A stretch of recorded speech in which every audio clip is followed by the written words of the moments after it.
guys, for today's video, ang pag-uusapan natin ay ang love life mo. Pero dahil wala ka naman nun, wag natin yung pag-usapan. Ang pag-uusapan natin ay kung kailan best time pumunta dito sa Spain. Ngayon, as in ngayon na, now na mag-book ka na ng ticket. 3:30, meron ka pang di ka na. So yeah, ngayon June. Ganito umpisa ng dito, part-time. Kasi nagawa na ng mga dito, part-time. Bumaba ng part-time. Magsa-summer na kasi, so actually ramdam na ramdam ko na ang init ngayon. Like, naglalapot na ang aking kilikili today. Like, kung nagbabala kayo na mag-move sa Spain, itong season malakas dito kasi nga maraming tourist. And pag maraming tourist, maraming trabaho yan. Sa nakakahanap ng work, sa Facebook page, doon may mga Filipino community. Maghanap ka kung saan ka mapapadpad na lugar ng Spain at siguradong meron dyang Facebook page ng Filipino community and doon ka makakahanap ng trabaho. Mag-comment ka lang doon sa, halimbawa may nag-post ng trabaho, mag-comment ka lang doon or i-direct message mo sila. Paunahan talaga dito ang mga guys, ang sa trabaho, paunahan siya.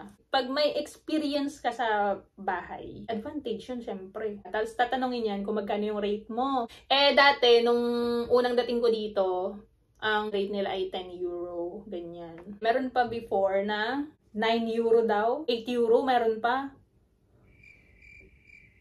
Ba't naman ako mag-8 euro, 7 euro yung galing-galing ko sa pagtatrabaho? 10 to 12 euro ang bigayan dito. Pero ako, pag tinatanong ako magkano rate mo, 12 bang sinasabi ko? Hindi mataas ang sasabihin ko. Bakit?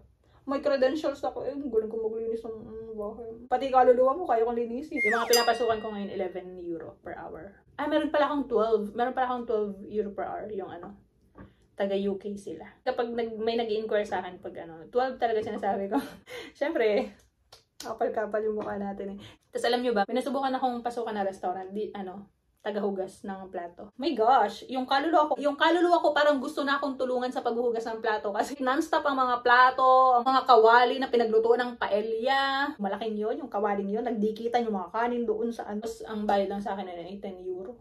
Kasi before pa yun yung bago-bago ako dito. 3 hours lang daw, pero inabot ako ng 40 euro. Pero yung pagod ko, isang linggo yung pagod ko sa paghuhugas ng plato. Sana yung katawan ko sa alam niyo yun, sa trabaho, sa buhat-buhat, like non-stop na ganyan. Sanay, pero ang tagal kong parang walang ganon. Parang iba yun. Na-experience ko yun and grabehan. Mostly, lalaki ang kinukuha nila sa ganon. But, yeah, sinubukan ko lang naman.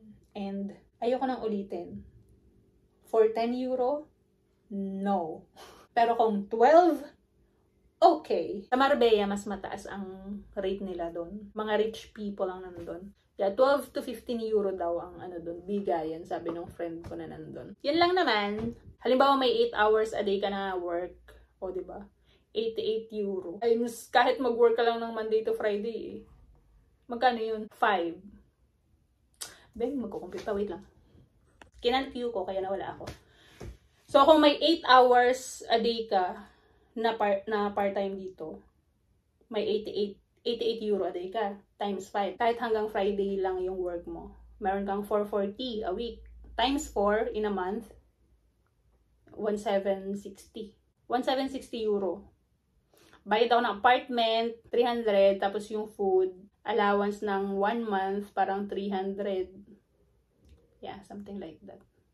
Bigyan ko lang kayo ng idea. Well, lang yan, pag summer yan. Pag winter, wala masyadong linis ng mga Airbnb. Pero kung meron ka namang fixed na part-time, yung fixed ko ay Monday to Thursday. Ang sinashare ko sa inyo, ayan ay base sa aking, base yan sa aking experience. Ma-share ko lang. So, iba-iba. Yun lang. Ano pang katanungan nyo? Baka may tanong pa kayo? Comment nyo lang dyan. By the way, yung nagpa-part-timean ko, sila ngayon, yung nagbibigay din sa akin ng ibang ng ibang part-time pa na, kasi diba, kilala na nila ako, tapos alam nila na grabe, ang galing-galing ko. Nire-recommend nila ako sa friend nila or sa kamag-anak nila, ganyan. So yeah, syempre magbabait-baitan tayo sa ating mga Oh, yan ang bait-baitan. Yun lang naman for today's video. Kung may katanungan pa kayo, just comment there. Bye!